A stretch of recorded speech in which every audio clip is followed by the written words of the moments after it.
Back. Joining us at this time is a man who is no stranger to the Observer. Let me say a pleasant good evening to Couva South MP and the UNC Shadow Minister of Labour, Rudranath Indarsingh. Pleasant good evening to you, comrade. Pleasant good evening to you, Mikey, and of course your listening audience on the Observer program. Thank you so much, my friend. The Paria Justice Committee, and I know that the fact that tomorrow, I believe there's a meeting to be held at the TTPS headquarters in Port-of-Spain, which the committee, of course, after will share its views on the meeting with the media. And this, of course, is all about the tragic accident that took place at the Paria Oil Company.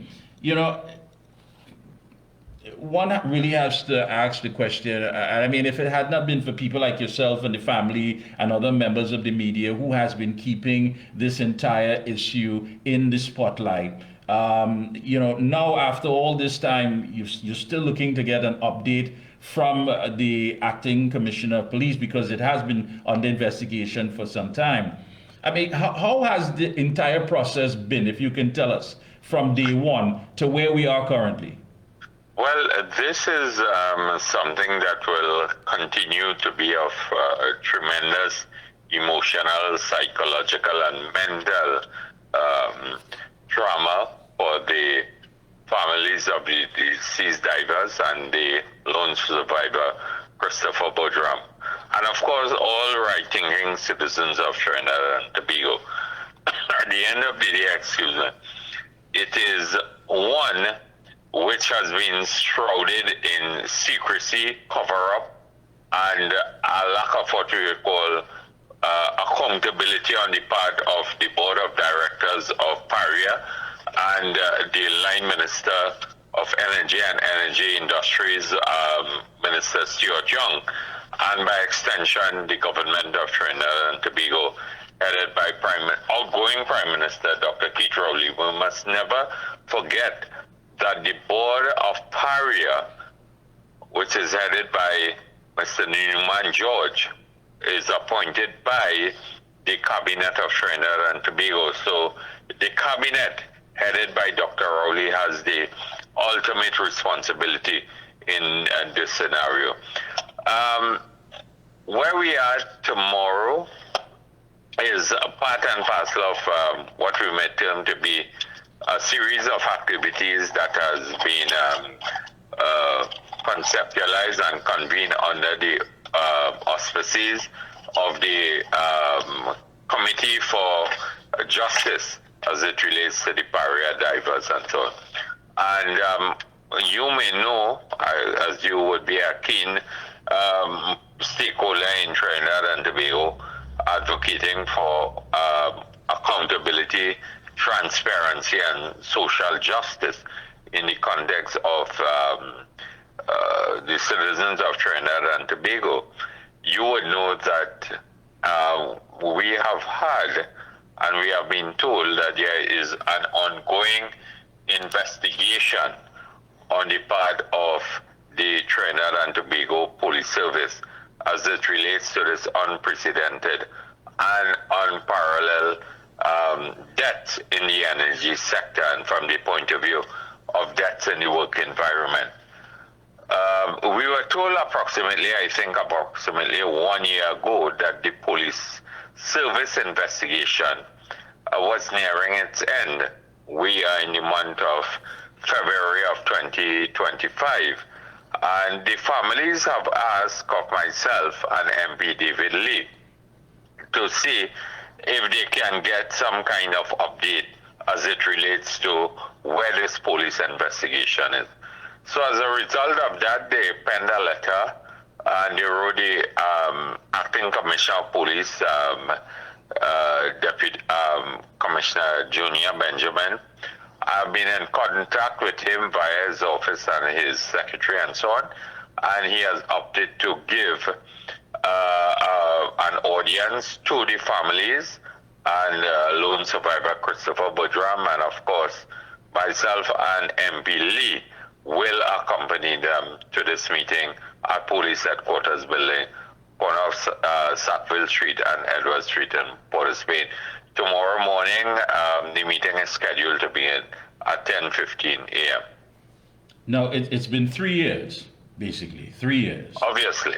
Yeah, we've been looking on for quite some time. There was a commission of inquiry. There was a lot of talk.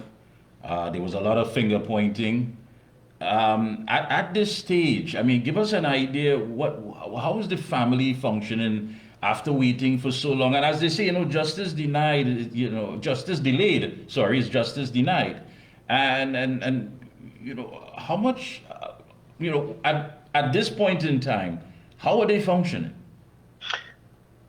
It has been very difficult mentally and emotionally. I could tell you that some of them were here to support me in my screening as I went before the screening committee of the United National Congress on last Monday.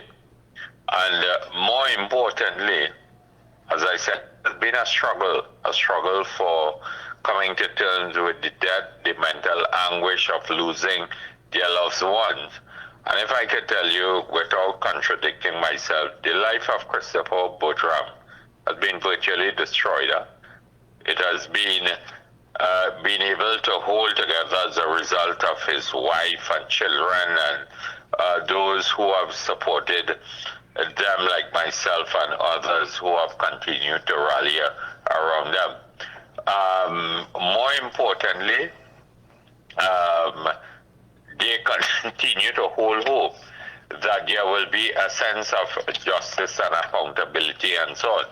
At the end of the day, no one knows where is the recommendations that was made by King's Counsel Lynch into this Paria report. This is a gentleman who recommended, without accepting any sense of liability, that the government should have reached out to the families from a financial compensation point of view to assist them with their day-to-day living and expenses and so on. And in spite of the government meeting with them, with Prime Minister Rowley and Stuart Young and so on, up till today, there's not an iota of a willingness to give them that financial support.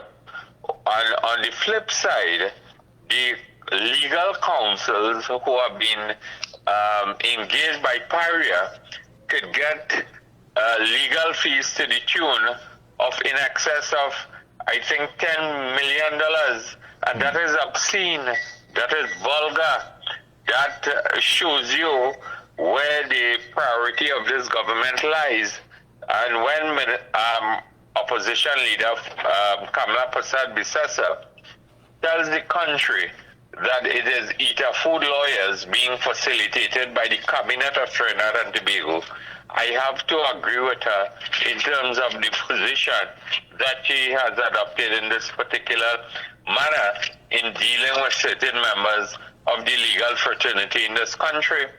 So the legal or the lawyers could get in excess of this money for trying to, I don't know, and I mean, we have to ask the question on behalf of the families. Is it a cover-up? Is it because of certain persons involved in their golfing relationships and their appearances on golf courses with the Prime Minister that there's a cover-up on the part of the main stakeholders who have sworn to ensure that there's governance and transparency and accountability in all arms of the government? In addition to that, Minister Stuart Young, who is the incoming Prime Minister and wants you to vote on behalf of the People's National Movement, can Minister Stuart Young tell us where is the implementation as it relates to the recommendations of the Commission of Inquiry into Paria? Where is the roadmap? How many of the regulations, of the recommendations, have been implemented?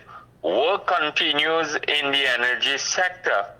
And I cannot tell you what is the status of deep sea diving regulations? What are the amendments to the Occupational Safety and Health Act? What are the what is on their legislative agenda to deal with the whole issue of corporate manslaughter? And the leader of the opposition and the United National Congress has made it very clear that they will address, an incoming UNC government will address amendments to the Retrenchment and Severance Benefit Act, will address the whole issue of health and safety standards and deep sea diving regulation, and the issue of incorporating corporate manslaughter in the context of the legislative framework of Trinidad and Tobago. All right, so this is why I continue. So the thing about it, Mr. Indarsingh, is that all that has taken place and what you just described basically shows that a government who does not have the will to implement any of these things to ensure that this is never repeated at any time in the future, that families and children would not have to lose their loved ones and their fathers and what have you, just by simply carrying out a job that was not overlooked by the best of standards, and yet still now, after all is said and done, after the Commission of Inquiry, it seems that there's absolutely nothing that has brought forward to help these families. Nothing whatsoever. And that's the thing about it. We as citizens of this country always seem not to get the right side of the stick. We always seem not to get the entire story. Because for whatever reason, the good old boys will knock glass and they will protect their interests. They will protect those who are out there, of course, doing whatever they have to do in their interests as well. And where are we left as citizens? So it really makes you wonder. I mean, what you are saying, there's something that you're right. We expected the energy minister to come out and say, listen, we have implemented some new, very stringent policies when it comes to work being carried out in the oil industry. We have set up legislation. We have put things together. But we have heard nothing about that. Nothing has done in the names of these divers to show that their life, the value of it, meant anything to the government and the powers that be and the stakeholders involved. And you are quite right. And the accident on rig, or the partial collapse of rig 110 in the heritage field, clearly demonstrate the lack of concern or the lack of empathy and understanding of what is happening in the energy sector under Minister Stuart Young. The energy sector is what has become a killing field. Not only at Paria, but we have to zero in on what transpired at Naikwan with the death of Alan Lane Ramkisoon, and also the death of Rossi Mansingh at this company that will succeed ArcelorMittal and so on. Yeah. And there have been other deaths in the workplace environment at Yen at Wassa, and in recent times at Well Services Limited on, as I said, rig 110. Pete Phillip, it is abominable. It is unforgivable.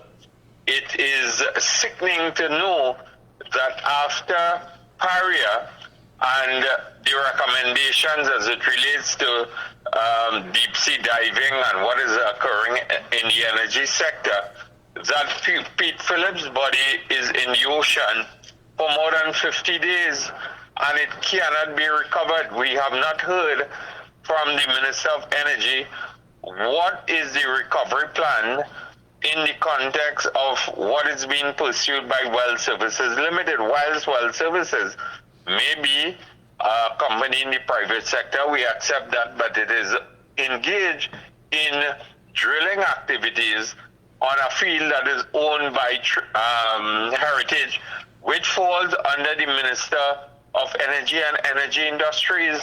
This is a citizen of Trinidad and Tobago, and you would think that the minister would have been leading by example and saying, well, indeed, I have been liaising with Well Services. I have been liaising with the Minister of Labor. I have been liaising with the Occupational Safety and Health Agency, and I've had a site I have been privy to of an approved recovery mission as it relates to the body of Pete Phillip. You could imagine, God forbid, on that unfortunate day, that if this entire rig had collapsed, would we have been still waiting for a search and recovery as it relates to all the employees on Rig 110? Yeah. I mean, we have the oldest one of the oldest oil industries in the world, and we have not been able to move in terms of labor standards and in terms of what is expected of us in emergency situations, accident situations, and as it relates to search and rescue. Will we be still waiting on a search and rescue of the entire workforce if that entire rig had collapsed 50 plus days after? Yeah, and I'm glad that you use that statement as far as standards, because what we've seen being played out here in this entire industry is, I mean, basically the standards have fallen, that the integrity of the entire industry has been compromised. You as the shadow minister of labor, I just want to shift a little bit here on the fact that, the government intends to deal with a company with no refinery experience, what have you. You've heard the name by now, which is Oando PLC. Yeah, I have heard. I know we're talking about. I'm not privy to all the facts, but at the end of the day, I don't know what are the terms of this, who may stand to benefit from this from a financing point of view, and whether this award has any kickback as it relates to financing the PNM, as it relates to the upcoming general elections campaign. Well, and again, these are the questions that we are left to ask, because if there's no clarity from government, there's no accountability, there's certainly no transparency whatsoever. When we, the citizens, start to connect the dots, we need to have these questions answered, because, yeah, these are things that we are seeing. And this is how it's unfolding. Now, when you look at the facts of the matter, this favored bidder, which is Oando PLC, has in the past, it been suspended from 2 international stock exchanges, and certain senior officials have been accused of corruption. And there's speculation about the bidder's official representative in Trinidad and Tobago, which we don't know. Something that belongs to the people of Trinidad and Tobago. We don't know who is the local rep. We have no idea. We are in the dark. All right, so this is being done with, listen, you don't worry about that. Whatever money we have to make, you don't need to know as citizens. Now, the company has given no guarantee of utilizing local professionals and services. Now, that might be a blessing in disguise, because if it is that the integrity of the company has to be questioned, is no telling how they operate, when they operate, or how they function. That in itself may be below the same standard that you're talking about. And of course, they will also have difficulty in raising the US $1 billion startup capital. Now, if there's a checklist of a criteria for the company that we, the people, need in this country, this company, Oando PLC, definitely there's nothing there to tick off to show that they meet the criteria for that. Well, there seems to be Jindal Part 2. I mean, we were told of somebody by the name of Jindal and whoever that was being foisted upon the people of Trinidad and Tobago, and there were serious allegations of financial impropriety and wrongdoing and so on. And this entity that I'm trying to get accustomed to the name and the acronym that you are referring to, there seems to be serious questions as it relates to financial impropriety, upholding labor standards and so on. And I think that we are living in the 21st century, and we must be able to defend the sovereignty of our country, the financial interests of our country, and indeed protect the interests of our citizens who may be engage in this entity and so on. So at the end of the day, I would say that we will reject this based on the lack of accountability, transparency, and proper governance and so on. And at the end of the day, the UNC is about upholding labor standards in the work environment, and that is why we will reject this, and that is why we will continue to be part of what we would call agitation in the society, calling for proper health and safety standards, regulations and so on in the work environment. And that is why that is the focus of the Committee for Social Justice as it relates to Paria. That is why we will go to the office of the Commissioner of Police in the morning, Junior Benjamin. Myself and MP Lee will accompany the families and the lone survivor and so on to see where this police investigation is, why the police investigation is lingering on, and whether we expect the officers of the police service and by extension the law enforcement agencies in this country to act with a sense of impartiality and independence. Why has this not been completed and sent to the office of the Director of Public Prosecution, the DPP, for review? That is very, very important.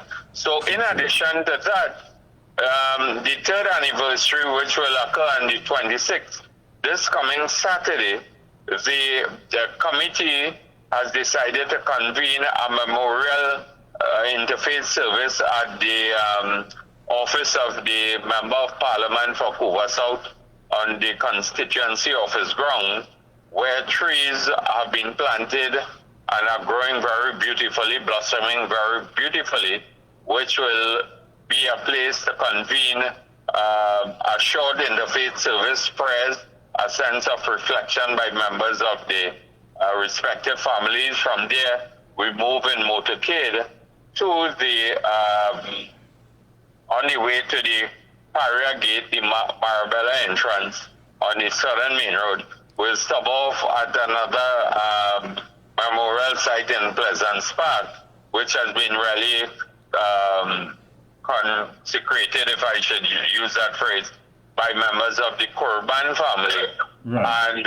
And following which, we will go to the Paria Gate, the Marabella, or what is called Point of Bear Roundabout, where we will convene a memorial solidarity service where, in addition to myself and MP Lee and the families and representative of the trade union movement, the family of Pete Phillips, whose body has not been brought to the shore, has decided to join us in solidarity and to make their voices be heard as it relates to this unfortunate situation which has occurred at Well Services, and where the Minister of Energy and Energy Industries, Stuart Young, who wants to be the Prime Minister of Trinidad and Tobago, has been treating this family with a sense of disdain, contempt, and arrogance.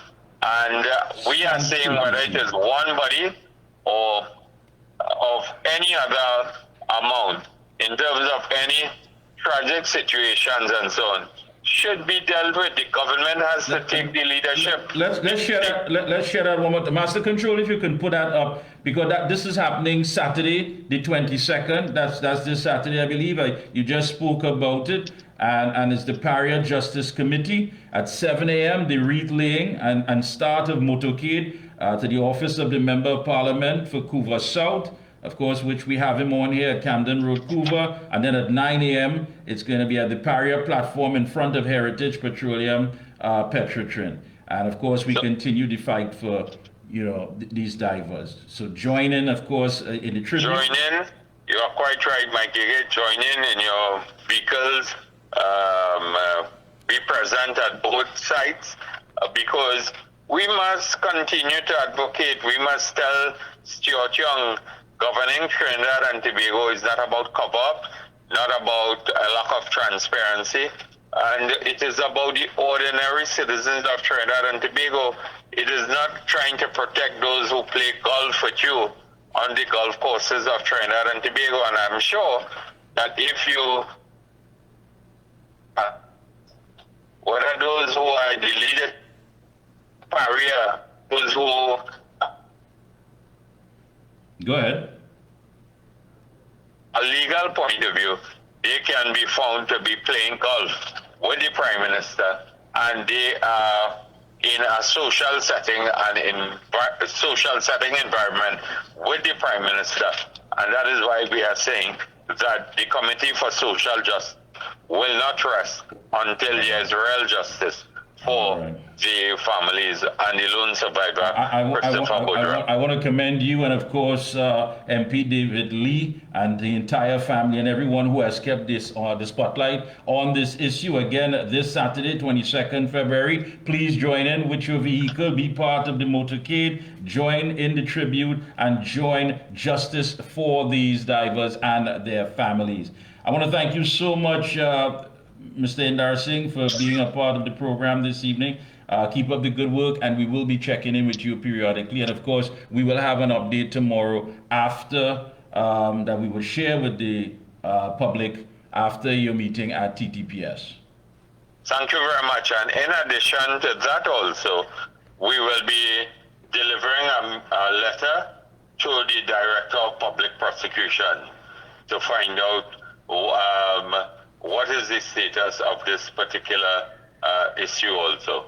Because you could remember, I don't know if you may be aware that the DPP had granted what we may call a partial audience, and had promised to look into this whole scenario and the recommendations and so on, and the police investigations. And I think that the DPP owes the country to a sense of accountability as it relates to where this particular investigation has reached. I agree with you, definitely. Thank you so much again. Thank you very much. Have a pleasant good night.